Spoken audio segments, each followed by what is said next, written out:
Salam, salam kasih damai dan sejahtera, Tuhan memberkati, menyertai dan melindungi. Mungkin ada beberapa hal yang mau disampaikan, Pak. Silakan.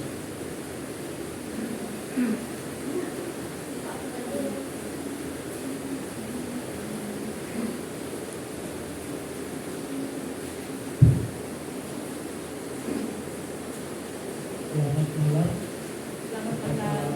Kita semua, Bapak Ibu, dan terima kasih atas kehadirannya dalam acara ibadah Sabda kita, yaitu penutupan BKSN. Dan kalau tidak salah juga arisan terakhir Bu ya. Mulai baru, terakhir dan mulai baru. Ya, kami menyampaikan pertama ya, akhir-akhir ini memang boleh dikatakan kurang aktif ya. Nah, dengan beberapa tentu yang alasan maupun halangan. Pada tanggal 28 Agustus yang lalu, adik kami yang nomor 10, kami ada 11 bersaudara, itu meninggal dunia. Jadi kurang lebih lah saya 1 minggu gitu. Nah, lalu juga tentu ada juga hal-hal lain seperti yang hambatan lainnya begitu.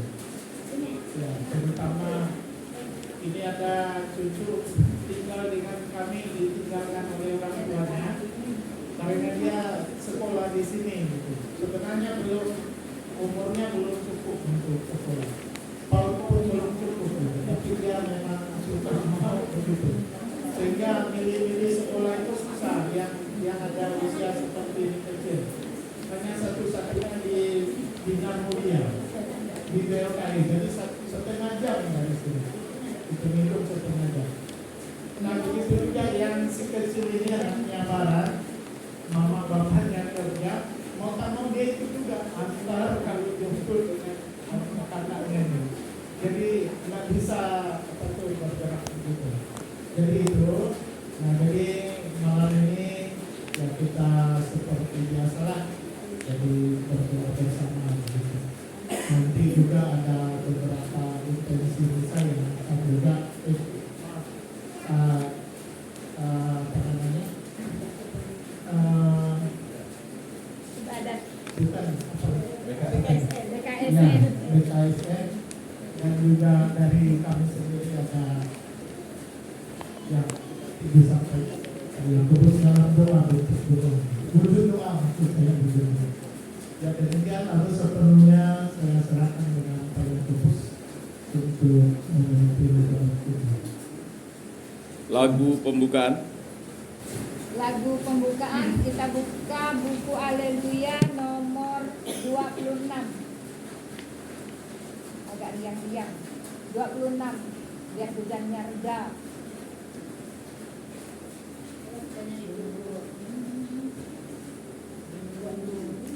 Dua enam, 1, 2, 3. Syukur Tuhan,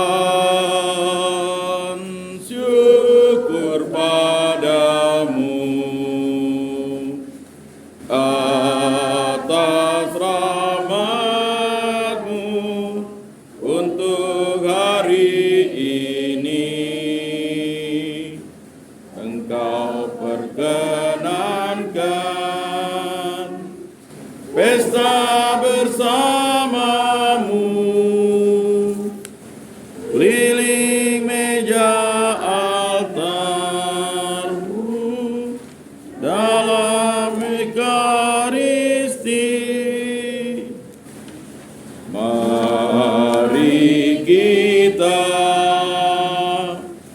mengikat cinta dalam perjamuan satu dengan Tuhan.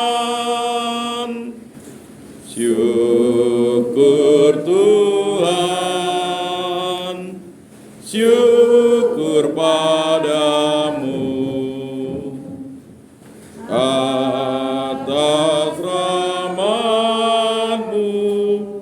untuk hari ini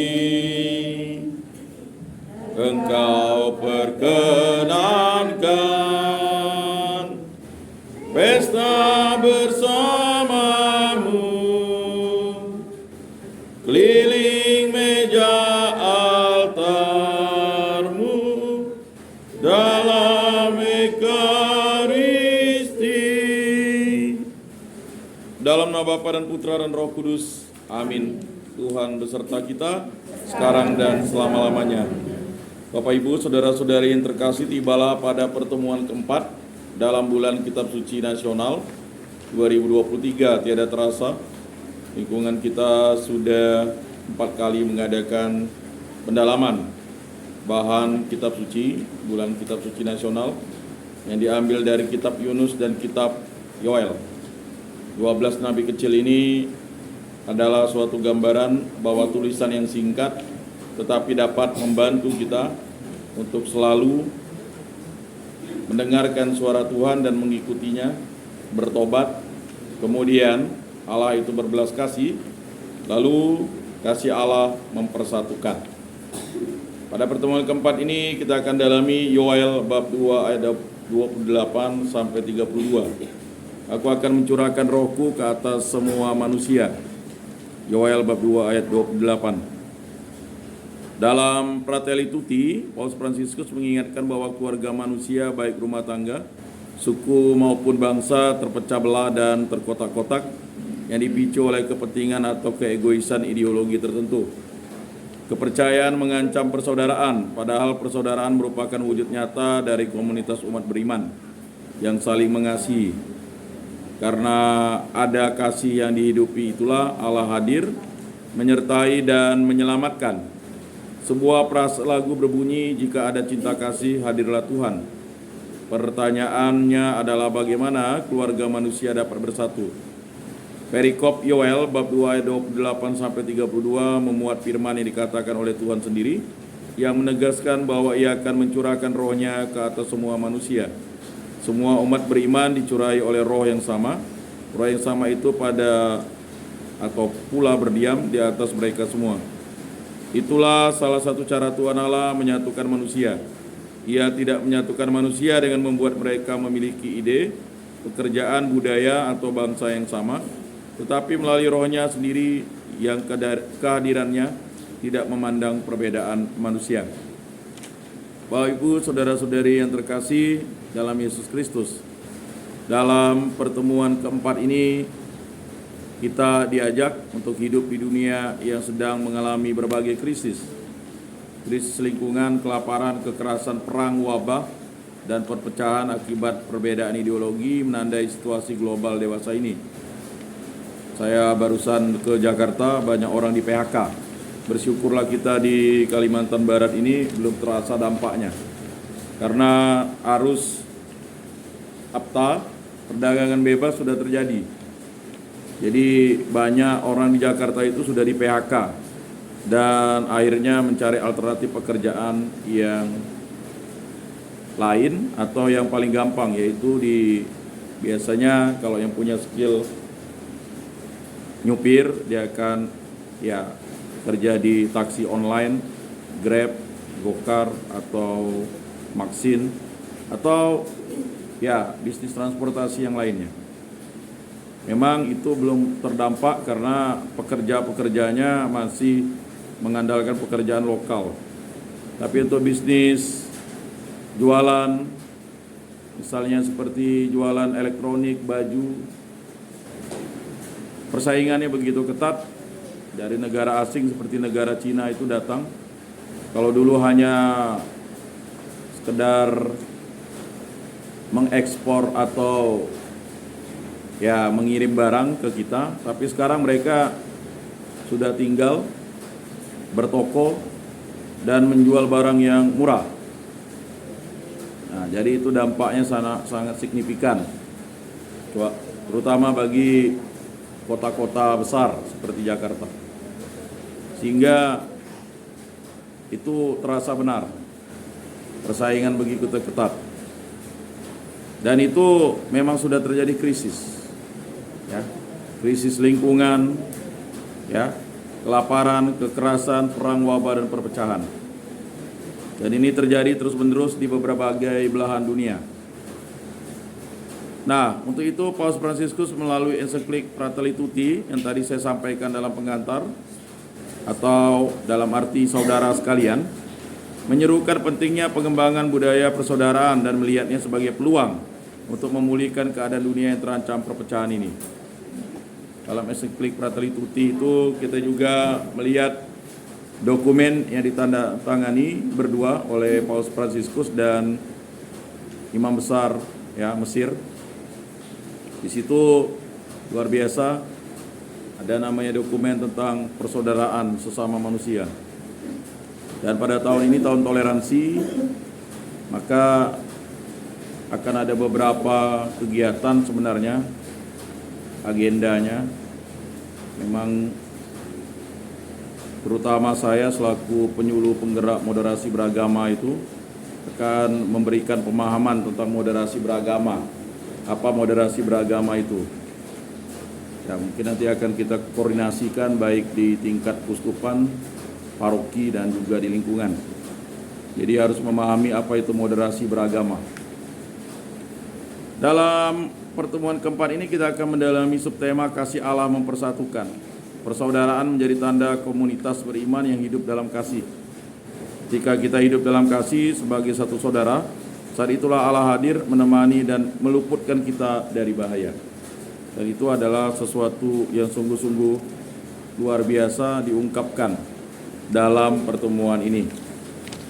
Bapak Ibu, saudara-saudari yang terkasih,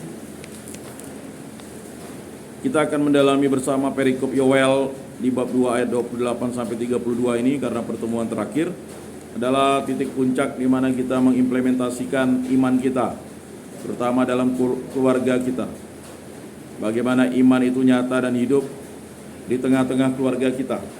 Jangan dulu berbicara tentang iman orang lain kalau iman kita itu masih kadarnya yang sudah diberikan Yesus itu kadarnya berkurang. Kita harus memiliki harapan, niat. Jadi dalam iman itu semua orang yang dibaptis itu beriman. Anak-anak atau bayi itu dibaptis karena orang tuanya beriman, maka dia beriman. Lalu beriman itu ya dilaksanakan dengan harapan. Jadi ada iman dan harapan. Orang yang tidak memiliki harapan, dia pasti kehidupan beragamanya itu suam-suam kuku saja. Wait and see, menanti dan melihat. Baik istri, suami, anak-anak ya pasti memiliki harapan yang berbeda-beda pula. Nah, selanjutnya ya untuk mencari hal itu maka kita harus memahami pertemuan keempat sebagai kunci bagaimana kasih Allah itu sungguh-sungguh akan menjadi sesuatu yang paling utama dalam kehidupan kita. Dalam perikop ini Allah berfirman bahwa rohnya akan dicurahkan ke atas semua umat beriman sebagai cara untuk menyatukan manusia. Mungkin banyak berpikir mengapa manusia itu dibuat beragam-ragam di muka bumi ini. Sebenarnya itu sudah dijelaskan dalam kitab Kejadian. Akibat kesombongan manusia yang ingin menyamai Allah, maka Allah mengubah bahasa mereka yang awalnya satu menjadi beragam-ragam. Ya, mengapa? Karena manusia ini kalau dia satu, dia akan menjadi sombong. Tetapi dengan beragam-ragam keunikan, dia akan menjadi berbeda-beda. Maka kita diciptakan ya bermacam-macam kepercayaan. Lalu di Indonesia kepercayaan itu dianggap agama. Ya. Jadi ada 6 agama diakui di Indonesia. Lalu kepercayaan itu ya dibuat beragam-ragam juga, ada suku, ada bahasa. Misalnya orang Dayak itu terdiri atas ratusan bahasa. Nah, tetapi dalam bingkai kita sebagai umat beriman, Allah mencurahkan rohnya agar mereka yang menerimanya dapat bernubuat dan mendapat penglihatan. Nah, itu nanti di ayat ke-28. Pencurahan ini merupakan berkat rohani, yaitu pemberian Allah yang lebih mendalam setelah manusia menerima berkat jasmani dan rezeki. Berilah kami rezeki pada hari ini. Itu adalah sesuatu doa yang diajarkan oleh Yesus Kristus. Dan doa ini luar biasa. Tanpa pencurahan roh, rezeki dan berkat jasmani yang diterima manusia belum dapat disebut pemberian Allah yang menyelamatkan. Maka dalam doa Bapa kami itu jelas, Bapa kami yang ada di surga, dimuliakanlah namamu, datanglah kerajaanmu, jadilah kehendakmu. Kehendak itu adalah roh yang bekerja atas diri kita. Dan itulah kehendak. Sabda yang sudah menjadi manusia menyelamatkan kita, dan kehendak Allah itulah yang harus kita dengarkan. Jadi sekali lagi, tanpa pencurahan roh, rezeki dan berkat jasmani yang diterima manusia belum dapat disebut pemberian Allah yang menyelamatkan. Dan keluarga Pak Ransa ini juga berdoa bagi keluarga besar Bapak Damianus Daily dimanapun berada. Semoga selalu sehat dan terhindar dari segala mara bahaya. Kemudian untuk ketiga cucu Pak Ransa dan Ibu, Perena Obre Josera, Emma Guita Josera, dan Grazela Bianca Clarista. Semoga tumbuh kembang dengan sehat dan bertumbuh dengan kepribadian yang baik. Kemudian untuk anak-anak, semoga sukses dalam karir dan pekerjaannya. Kemudian untuk keluarga yang telah dipanggil oleh Tuhan Yang Maha Kuasa, Bapak Herculanus Kunding yang berpulang 28 Agustus 2023 yang lalu. Kemudian Bapak Damianus Daily, Ibu Maria Kabang, Bapak Johannes Dayut, Ibu Maria Sarika, Justina Punai, Sebastianus Baris, Hilarius Garinang, dan Thomas Heri. Semoga diampuni segala dosa-dosanya dan diberikan tempat istirahat dalam rumah Bapa di surga. Dan jika sudah berada di rumah Bapa di surga, mereka akan menjadi pendoa, baik untuk keluarga dan kita semua, yang selalu menyampaikan doa-doa kita ke hadirat Tuhan Yang Maha Kuasa. Kemudian doa untuk warga lingkungan Santo Rupinus, terutama yang sakit dan menghadapi berbagai persoalan, terutama para lansia, kemudian orang-orang muda yang mungkin bergelut dalam kuliah, pendidikan, dan sebagainya. Marilah kita berdoa bersama-sama.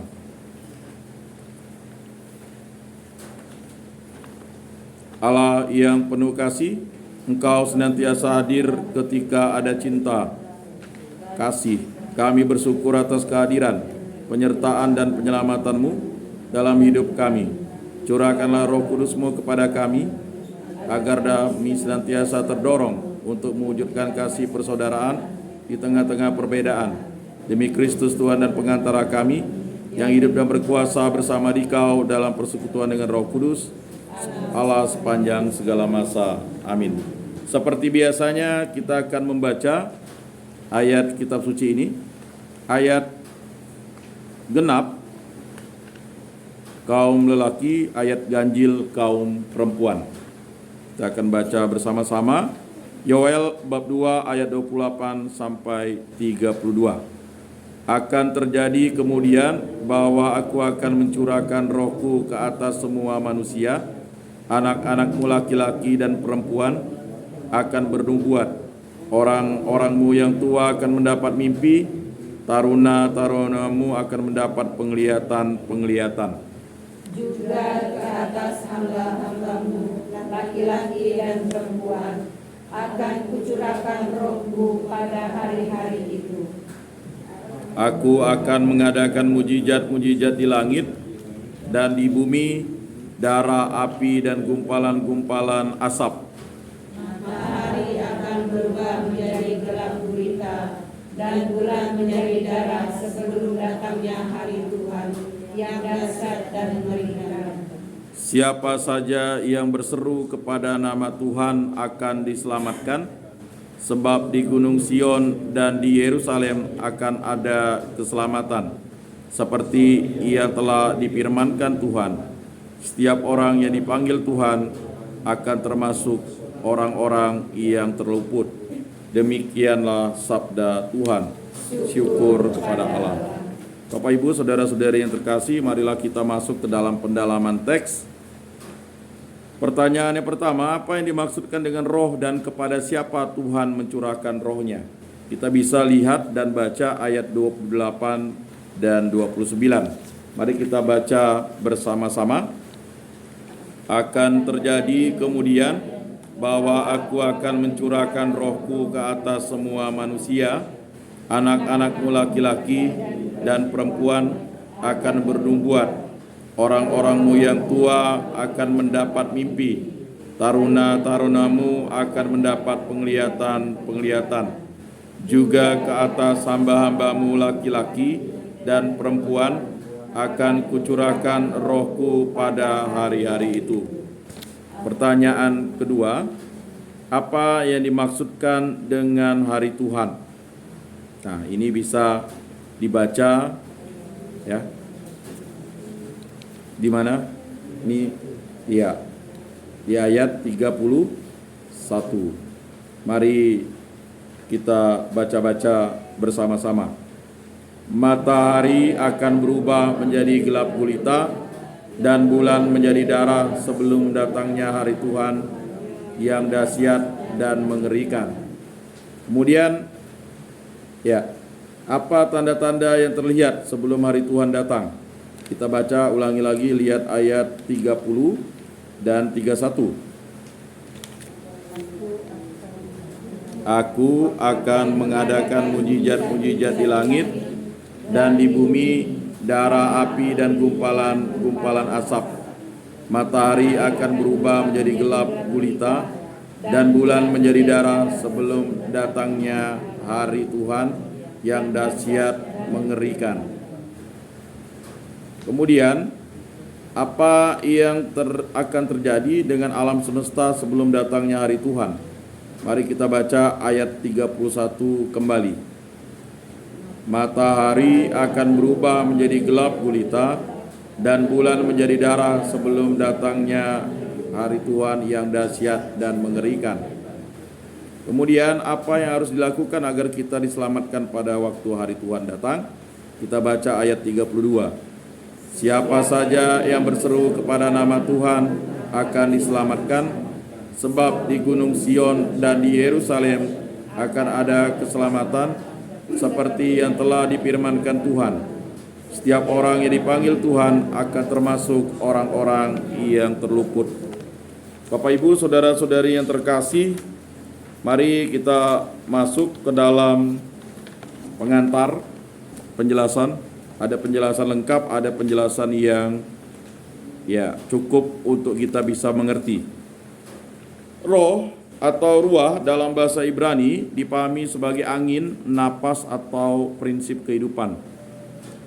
Napas Tuhan itu dicurahkan kepada semua manusia untuk menyokong hidup mereka dan menguatkan mereka yang dipilihnya dalam menjalankan tugas perutusan. Maka Tuhan mencurahkan rohnya kepada semua orang tanpa kecuali. Semua orang tanpa memandang jenis kelamin laki-laki atau perempuan, usia anak-anak, tua, pemuda, atau status sosial, hamba, pelayan, dicurahi rohnya. Jadi semua manusia itu adalah roh yang berasal dari Allah. Tetapi mengapa roh yang berasal dari Allah itu bisa sesat? Nah, itu kembali kepada pribadi manusianya. Apakah manusia itu menyadari bahwa roh itu pemberian Tuhan? Maka akan kembali kepada Allah di surga. Dulu kan pernah diprotes tuh, orang Katolik itu paling pede, telah kembali ke rumah Bapa di surga, almarhum Bapa ini, kan begitu, di koran, salah satu koran ya. Habis itu diprotes, ya kan? Mengapa diprotes?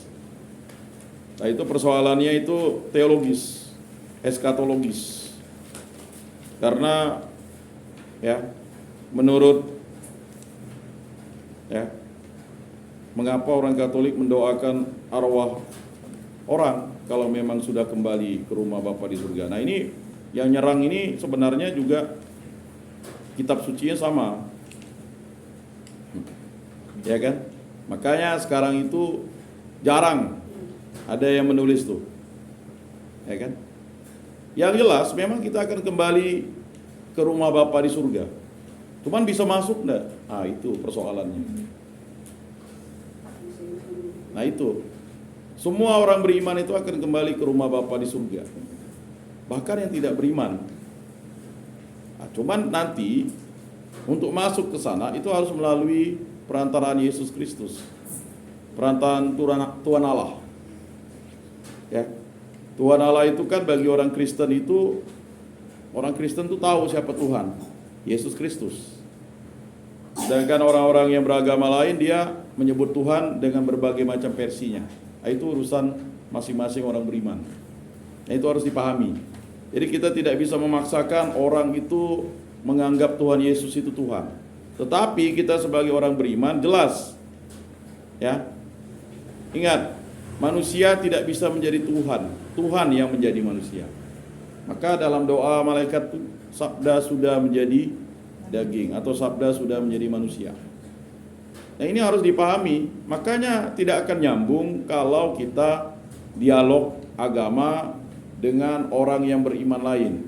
Kita harus menghargai iman lain, tetapi dia juga harus menghargai iman kekristenan. Nah, itu harus dipahami.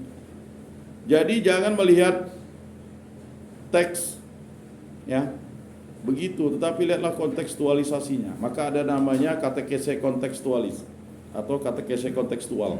Sekarang kita berkatekese, memberikan pengajaran kepada anak itu tidak lagi bisa mendikte anak. Apalagi kalau pengajaran yang salah. Beberapa kali saya dengar orang tua, jangan ribut, nanti Tuhan Yesus marah. Itu adalah pengajaran yang sesat atau menyimpang. Tuhan Yesus itu tak pernah marah dengan anak-anak. Kita yang marah dengan anak-anak lalu menakuti anak-anak itu. Ya kan? Jangan ribut ya. Ini lagi berdoa nanti Tuhan Yesus marah. Jadi dalam otak kecil anak-anak itu, ya kan? Oh, kalau ribut nanti Tuhan Yesus marah. Jadi harus diam. Ya kan? Jadi ketika dimarah dia diam. Ya kalau ribut, kalau melawan orang tua, dimarah Tuhan Yesus. Jadi dianggapnya Tuhan itu pemarah. Ada secara tidak sadar kita mengajari anak itu, ya kan, tidak memiliki harapan jadinya. Ya kan? Nah, itu hati-hati mengajari anak, ya kan? Salah dalam pengajaran. Itu harus dipahami. Karena Tuhan itu tidak pemarah dia. Itu hanya ungkapan dalam kitab suci itu Tuhan pemarah. Mengapa? Karena Musa dongkol dengan umat Israel. Nabi-nabi itu mau bagaimana orang ini mau menyadarkan bangsa Israel yang tegar tengkuk nih. Begitu, Pak. Sama kayak kita, inginnya menyadarkan tapi lupa bahwa anak-anak itu dia secara tidak langsung. Jadi kalau misalnya anak-anak ribut, ya kan, marah. Nah, saya ingat dulu kami itu sering dimarah pastor karena ribut di gereja. Dari bangku di depan pindah ke tengah, akhirnya pindah ke belakang. Karena pastor kami itu tipologinya pemarah. Nah, lalu yang disayang, dipuja-puja nih, tiba-tiba lalu pindah iman. Persoalannya bukan pada perilaku pastor ya, tetapi di situ juga harus dipahami bahwa cara pengajaran iman itu, ya kan, memberikan kekuatan semangat, tetapi terlalu juga menyanjung seseorang juga dampaknya juga susah. Kalian tuh belajar dari situ tuh, gitu. Oh ya, ya pastor. Gitu. Kalian tuh harus rajin misa pagi, seperti itu tuh. Oh, ya pastor. Ya memang sih ajarannya akhirnya melekat kepada beberapa orang, misalnya kepada saya. Ya nantilah pastor, suatu saat tunggu saya sudah dewasa saya nanti misa pagi dalam hati saya. Ya kan? Janjinya gitu. Nah, jadi ada perilaku kita tanpa sadar melukai iman anak-anak. Nah, terutama anak-anak, Pak kemana? Mau sembahyang lingkungan, Mak kemana? Kau jangan pergilah, nanti kau ribut. Ujung-ujung mulai dia sekarang udah SD, SMP, SMA, tidak mau dia bergabung di lingkungan. Itu ada sesuatu yang mungkin keliru, karena anak-anak itu sangat mudah terluka. Itu yang disampaikan oleh seorang artis itu, bukan artis sih dia, presenter, news anchor, suaminya pemain band, ya kan? Yang saya ceritakan minggu lalu ya. Jadi kesaksian dia tuh mengatakan dia sangat terluka. Dia sih biasa-biasa dengan bapaknya, Natal ya cium tangan, minta maaf. Tapi dia tidak mengampuni, maaf ya dia, tidak mengampuni. Nah, ketika dia tertimpa sakit, nah baru dia akhirnya, ya kan, belum disadarkan nih, disadarkan Tuhan. Udah disadarkan Tuhan pun dia masih juga melawan begitu. Oh enggak apa-apa Tuhan, saya kan udah dia ya namanya mengampuni, tapi dia juga masih marah gitu dengan orang tuanya. Nah ini adalah sesuatu yang sungguh harus kita sadari. Mau dengan suami, mau dengan istri, mau dengan ini. Nah biasanya juga kita baru paham karakter asli suami kita atau istri kita udah sekian puluh tahun. Rupanya ada dia sedikit misalnya trauma, ya kan? Nah, masyarakat kota sekarang tuh ada dokternya, dokter psikolog. Dia tuh bertingkahnya aneh-aneh gitu, aneh-aneh, ya kan? Jadi, tapi orang tuh harus mengerti dia gitu. Mau di tempat kerja, mau di rumah juga ada tuh anggota keluarga atau anggota tim kerja kita tuh harus kita yang harus mengerti dia. Tetapi dia tidak bisa mengerti kita. Itu ada gangguan-gangguan yang nanti kalau di kota tuh harus diselesaikan kan. Tapi kalau sebenarnya itulah pola asuh dan pola didik yang mungkin harus dipahami. Nah, makanya ya di situ jelas ada status sosial hamba pelayan dicurahi rohnya. Hal ini menjadi tanda dan bukti nyata bahwa Allah hadir dalam diri semua orang beriman, dan di tengah ya Bapak Ibu saudara-saudari yang terkasih, di tengah komunitas umatnya, tempat tinggal Tuhan tidak hanya di surga, namun juga melalui rohnya di tengah dan dalam diri umat beriman. Di mana 2-3 orang berkumpul dalam namaku, di situ aku hadir. Ya kan? Jadi saya mendapat sharing yang luar biasa, ya kan? Mengapa ya orang harus menunda-nunda? Di mana 2-3 orang berkumpul di situ? Ya. Karena di mana 2-3 orang berkumpul di situ, roh Tuhan itu hadir di dalam hidup beriman mereka. Hari Tuhan dalam kitab Nabi Yoel lebih menunjuk pada saat Tuhan menghakimi umatnya, saat penentuan di mana yang bertobat akan diselamatkan dan yang tetap tinggal dalam perbuatan dosa akan dimusnahkan. Jadi Nabi Yoel ini mau mengingatkan kehidupan yang akan datang. Ya kalau yang bertobat akan diselamatkan, yang tidak bertobat ya rasain lo, Rosso kan? Rosso. Saya ingat iklan Rosso. Kawan saya ngolok-ngolok dulu tuh. Waktu kan? Rosso. Karena apa? Ya, Nabi Yoel ini adalah nabi yang menginginkan bangsa Israel itu kembali kepada Allah. Jika kita tidak mau dihukum oleh Allah, maka kita harus bertobat. Jelas. Bertobat itu mulai dari sadar. Ya kan? Sadar. Kalau orang bertobat tidak sadar tuh tidak akan bisa bertobat, dia harus sadar. Orang gila payah lah dia bertobat, dia tidak sadar. Kalau orang tidak sadar, orang mabuk bagaimana mau bertobat? Sadarkan dulu dia. Oh sadar. Sudah itu insaf. Ada fase-fasenya. Insaf itu belum tentu bertobat. Ya kan, sadar. Oh, ini salah, ini dosa. Dia insaf. Dia insaf, dia minta maaf. Ya kan? Lalu dia minta ampun. Setelah minta ampun, bagi orang Katolik dia menerima sakramen tobat, titik. Dosanya dihapuskan. Persoalan nanti dia di penjara berbeda, itu hukum sosial. Nah itu, dia membunuh orang kan tanpa sadar. Ya kan? Banyak orang bilang oh itu kecelakaan. Tapi coba, apakah tahu enggak motif dia itu ngebut? Ya kan? Jengkel, lupa misalnya dia berkelahi dengan orang tuanya, berkelahi dengan istri atau suami, jadi dia ngebut. Ada niat yang sebenarnya di dalam hatinya itu. Nah itu juga harus dipahami. Nah maka kategori orang bertobat itu jelas itu. Disadarkan dulu dia, baru dia insaf. Ini Nabi Yoel ini mau menyadarkan bangsa Israel dan menyadarkan kita. Sadar dulu, sadar. Sudah sadar baru insaf.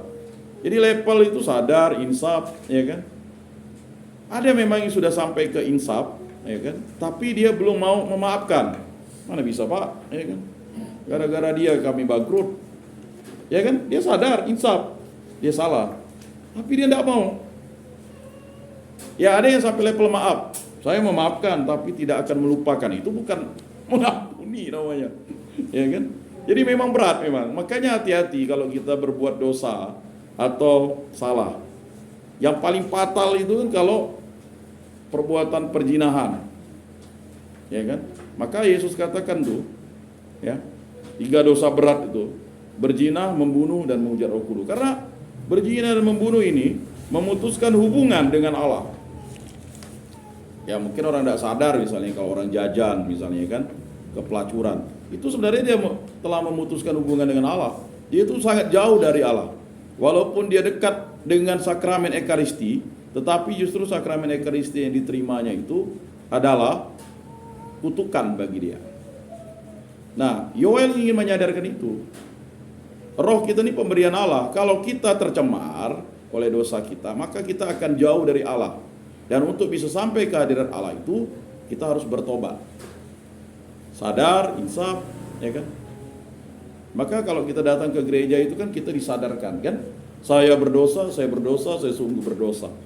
Ya 3 kali loh, saya mungkin Bapak Ibu mungkin enggak memahami kok harus begitu, ya kan? Orang yang sadar kan, saya berdosa, saya sungguh berdosa. Kalau orang yang tak pernah datang ke gereja, dia tidak sadar-sadar kalau dia tuh berdosa, gitu, sekecil apapun.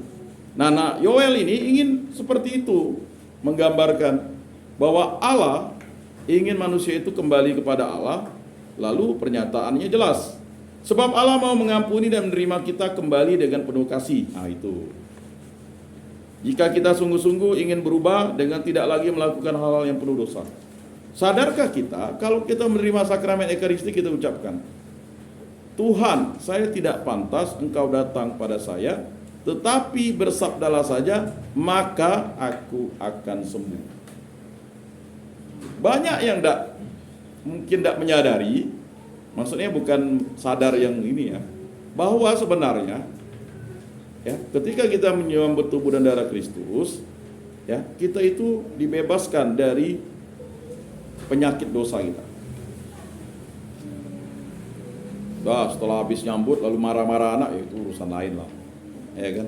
Nah, itu nanti ngaku lagi lah kan begitu. Tetapi dosa yang sebelumnya, tetapi kalau bobot yang kualitasnya berat, berzina, membunuh, itu harus menerima sakramen tobat. Ya memang dulu di BMJ itu pernah saya usulkan setiap hari Kamis jam 5, tapi tidak jalan kan, karena COVID. Kalau dulu itu waktu saya masih kecil di paroki Stella Maris itu setiap Rabu dan Jumat ada. Ya kalau di tempat kita ini tergantung permintaan. Ya permintaan. Nah, jadi Bapak, Ibu, saudara-saudara yang terkasih, jika kita sungguh-sungguh ingin berubah dengan tidak lagi melakukan hal yang penuh dosa, meski kita berdosa selama mau bertobat dan kembali kepada Allah, mengubah sikap dan perilaku jahat menjadi lebih baik sesuai dengan kehendak Tuhan, maka kita akan mendapatkan pengampunan dari Tuhan dan diselamatkan. Jadi kita harus kembali kepada Allah, tidak melakukan perbuatan jahat. Tadi kita sadar, insaf, memaafkan, mengampuni. Karena ada orang memaafkan tapi tak mengampuni. Itu bacaan 2 minggu lalu. Ketika dia minta ampun penghapusan hutang dengan tuannya, dia sampai minta kan tuannya menghapuskan dosanya. Tetapi ketika dia melihat saudaranya, dia mencekik kembali saudaranya, bayarlah hutangmu. Itu sama seperti orang, dia minta pengampunan kepada Allah, diampuni dosanya, lalu dia kembali lagi tidak mengampuni. Maka dalam doa Bapa kami itu jelas, ya kan? Jelas kan? Ampunilah dosa kami seperti kami pun mengampuni yang bersalah kepada kami. Tidak bisa. Ya sehebat apapun kita mau minta ampun dengan Tuhan, kalau kita tidak mengampuni orang, ya tidak akan bisa. Tidak akan bisa, kita bisa ya, sampai di hadirat Allah. Kemudian yang ketiga, kedatangan hari Tuhan bisa diketahui melalui tanda-tanda alam berupa darah. Ini maksudnya kecelakaan yang pernah saya sampaikan, ya, dibunuh, ya kan?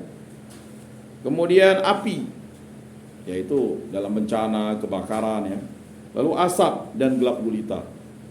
Manusia bisa mati karena tiga hal ini kan, pertumpahan darah, api, dan asap. Ini peristiwa penghancuran bangsa Israel oleh para penjajah. Lalu terjadi gelap gulita. Mengapa? Kalau orang sudah hidup dalam peperangan seperti Rusia dan Ukraina, bagaimana hidupnya mereka di dalam gelap gulita? Siapa yang mau hidupkan listrik? Takut kena rudal, kena tembak. Ya. Jadi seperti itu. Kita tahu dulu masa-masa kegelapan di Istanbul, Turki itu, di Konstantinopel itu ada, ya, orang Kristen itu supaya dia terbebas dari bahaya maut itu, dia membuat terowongan sangat dalam. Lengkap dia, ada gerejanya, ada rumahnya, ya. Jadi itu menjadi tempat yang luar biasa, ya. Jadi dia menggali, daripada dia dibunuh di atas, lebih bagus dia menghindar masuk ke dalam tanah. Nah, itu luar biasa terowongan yang dibuat dalam sejarah umat manusia, orang Kristen yang buat itu. Nah, Bapak Ibu, saudara-saudara yang terkasih, tanda-tanda tersebut pernah dibuat oleh Tuhan dalam bentuk tulah-tulah untuk menghukum Firaun dan kerajaannya guna membebaskan umatnya dari perbudakan. Allah menghukum Firaun, tapi tidak memusnahkan Firaun. Mengapa? Karena Allah mempertimbangkan dan menghitung belas kasih, ya, yang pernah dilakukan oleh leluhur. Kan akibat Yusuf diangkat, lalu Firaun yang berkuasa dulu, ya, dah tidak apa-apa keluargamu tinggal di situ. Nah, tidak ada dia memusnahkan bangsa Mesir, ya. Tetapi setelah sekian ratus tahun Yusuf sudah meninggal, apa yang terjadi? Bangsa Israel bertambah besar, akhirnya ada, ya, keturunan yang bertindak semena-mena. Kita bisa baca dalam Keluaran bab 7 ayat 14 sampai 24, bab 10 ayat 21 sampai 29. Kemudian Nabi Yoel bisa jadi hendak mengingatkan bahwa sama seperti Tuhan membebaskan umatnya dari penderitaan di Mesir, demikian pula sekarang ia akan membawa pembebasan kembali bagi umatnya dengan tanda-tanda alam. Sekarang hujan, luar biasa kan? Hujan, ya siap-siaplah rumah kita kemasukan air, ya kan? Bukan karena rumah kita rendah, tapi karena air hujan itu bisa masuk kemana-mana. Nah, tidak dikasih hujan tapi asap. Jadi pilihan manusia itu selalu terhadap pilihan yang mana yang lebih baik, ya kan? Mana yang lebih bisa ini, ya, memudahkan. Berikutnya, kriteria untuk diselamatkan oleh Tuhan bukanlah kaya atau miskin, guru atau pedagang, agamawan atau politisi, tetapi berseru kepada Tuhan. Ungkapan berseru kepada nama Tuhan ini tidak berarti hanya memohon bantuan kepada Tuhan pada saat bencana. Ungkapan tersebut dapat berarti memuji Tuhan dalam ibadah, mengakuinya di antara mereka yang beragama lain, atau menyembahnya di tengah-tengah dunia yang tidak mengenalnya. Di Bapak Ibu, saudara-saudara yang terkasih, itu terkadang kita menjadi umat Katolik itu, kita sih tidak ekstrim, ya. Kita tetap moderat karena cinta kasih ajaran kita. Tetapi terkadang kita juga ekstrim, ya kan? Kita bisa jadi ekstrim kiri dan bahkan ekstrim kanan. Ekstrim kiri itu, kalau agama lain itu tidak mau mengucapkan selamat Natal kepada kita, kita pun tidak mau mengucapkan selamat Natal, selamat Hari Raya kepada mereka. Kita mau, ya, ini harus dibedakan antara keyakinan dan paradigma, ya, dogma, ya. Karena kita berbelas kasih, ya, kita sudah sepatas dan selayaknya bersukacita terhadap hari yang bahagia. Begitu juga, ya kan? Mungkin ada di antara kita yang sudah tidak merayakan Natal lagi, hanya Ya, seingat saya dulu di gang kami dulu itu, dia bukan ke gereja, ngantam durian dengan spiritus, mati. Satu cacat. Ya kan? 3-nya meninggal. Orang ke gereja, dia ngantam durian dengan spiritus, mabuk-mabukan. Udah terlalu liberal, ekstrim dah dia. Ya kan? Untuk apa ke gereja katanya? Udah mabuk-mabuk mati. Nah itu ekstrim kanan katanya. Jadi kalau orang itu udah meninggalkan gereja atau dia ke gereja tapi tidak menerima sakramen tobat misalnya, ya pokoknya napas lah dia. Bahkan bangga dia, aku nih datang ke gereja nih, ya. Hanya Natal dan Paskah. Saya heran juga tuh, ada orang tuh bangga. Bahkan bangga kalau dia itu lebih baik daripada orang yang datang ke gereja. Itu orang sering datang ke gereja tapi masih ngomongkan orang. Coba lihat kami tak datang ke gereja nih. Tetap baik. Nah, itu udah mulai ekstrim kanan. Ya kan? Tapi bisa dikembalikan lagi ya. Jadi orang itu sudah tidak menganggap, atau misalnya mohon maaf ya kan. Ya kalau beriman itu tergantung keuntungan ya. Kalau agama itu membawa keuntungan, saya beriman itu. Kalau agama itu tidak membawa keuntungan, nah itu kan udah berpikir ekstrim ya. Jadi banyak di antara kita mungkin harus paham bahwa moderasi beragama itu berada di tengah-tengah, bukan melaksanakan ajaran agama yang berlebihan. Misalnya tiba-tiba di pasar langsung Bu Gisel, ya kan, bawa rosario, ngajak orang rosario kan begitu. Itu kan udah ekstrem kiri dia. Atau mencangkuk ayat, ya kan? Dia tidak mau pakai ayat perjanjian baru, dia pakai ayat perjanjian lama. Mata ganti mata, gigi ganti gigi. Bisa jadi. Itu dia hanya ngambil tekstual itu tuh. Ya kan? Ada orang mau dalilnya, mau kawin 2. Ya coba lihat Bapak Yakub itu ya istrinya 4. Salomo istrinya 1000. Daud ya banyak istri. Ya kan? Itu boleh. Jadi hati-hati.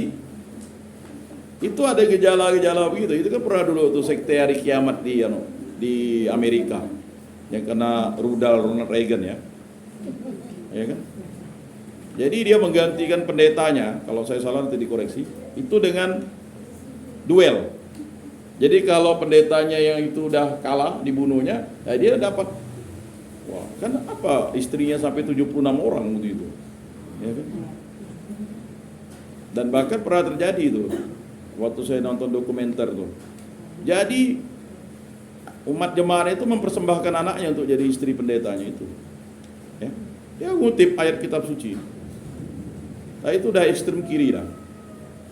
Atau waktu misalnya kejadian waktu di Bandung kan, di Jakarta 200 orang jemaat menjual semuanya, menjual hartanya karena mau kiamat. Jadi dia nunggu-nunggu lah kiamat tuh, tidak datang-datang kiamat. Ada ekstrem kiri itu namanya. Ya, jadi ya itu, kalau udah ekstrem kanan tuh dia udah meninggalkan gereja. Dia dibaptis tapi dia tidak mau ke gereja. Ya kan, Natal tidak merayakan. Ya. Kalau tahun baru dia ya enggak. Ya pokok intinya dia ini Katolik kah bukan gitu. Ya kan? Tapi nanti mati mau diurus Katolik. Ya kan? Nah, ini memang ya ayat Nabi Yoel ini berat bagi yang ya puji Tuhan, bagi yang ikut, bagi yang tidak ikut ya silakan membaca. Nah, Nabi Yoel ini ingin mengingatkan bahwa ya kalau misalnya kita terlalu ke kanan, ya kan, terlalu bebas, berbahaya. Lalu terlalu membenarkan diri juga berbahaya. Sama seperti orang Farisi itu kan, orang Saduki, tidak percaya dengan ya kebangkitan. Yesus katanya, ini ada perempuan nih, dia kawin dengan 7 orang. Ya, menurut tradisi Yahudi memang gitu. Kalau si perempuan itu tidak punya anak, adik yang kedua itu harus mengawininya. Terus, ya kebetulan orang Saduki ini mau ngetes Yesus, ya kan? Nah, itu kan terjadi dengan Tamar ya. Tamar itu kan anak suaminya kan meninggal, tidak berhubungan dengan Tamar. Lalu dia nuntut Yehuda, gimana nih? Diserahkanlah si Onan yang kedua. Onan itu mau berhubungan, tapi sel mani itu dikeluarkan, tidak dimasukkan. Itu kekejian bagi orang Yahudi, tidak boleh, ya kan? Hanya mau kenikmatan, tapi tidak boleh. Akhirnya dia mati. Lalu ada yang ketiga, tapi masih kecil, ya kan? Masih ABG kan? Akhirnya Tamar itu kan nuntut Yehuda. Oh, tidak bisa nih. Akhirnya Tamar jadi perempuan sundal, bukan dia nyundal ya. Lalu dia pakai telukung, karena si Yehuda ini janji-janji terus kan. Lalu Yehuda mabuk, tidurlah dengan menantunya itu. Nah gitu ceritanya. Akhirnya apa? Lahirlah. Lalu si Yehuda, ya kan, mau bunuh Tamar karena dia ini hamil. Dengan siapa kau hamil? Ujung-ujung malu kan Yehuda kan. Rupanya hamil kena mertuanya itu, dan mertuanya harus tanggung jawab. Karena kalau dia tidak punya anak, dia dianggap perempuan tak benar. Nah, itu agak aneh memang kalau tradisinya itu. Ya, kalau tradisi Yahudi ya memang begitu. Nah, Bapak Ibu, saudara-saudari yang terkasih, saya hanya mau menceritakan bahwa bulan Kitab Suci Nasional bukan bermaksud untuk kita semakin menghayati nilai keagamaan itu semakin ekstrim, tetapi ingin mengatakan bahwa bulan Kitab Suci Nasional kita menghayati iman kekatolikan kita, iman kekristenan kita dengan selalu menyandarkan pada Roh Allah. Roh Allah lah yang bekerja dalam hidup kita. Baik, mungkin sama seperti biasanya ada 2 orang dari umat, baik yang 2 orang dari kaum perempuan dan 2 orang dari laki-laki untuk menyampaikan kesaksian imannya. Silakan.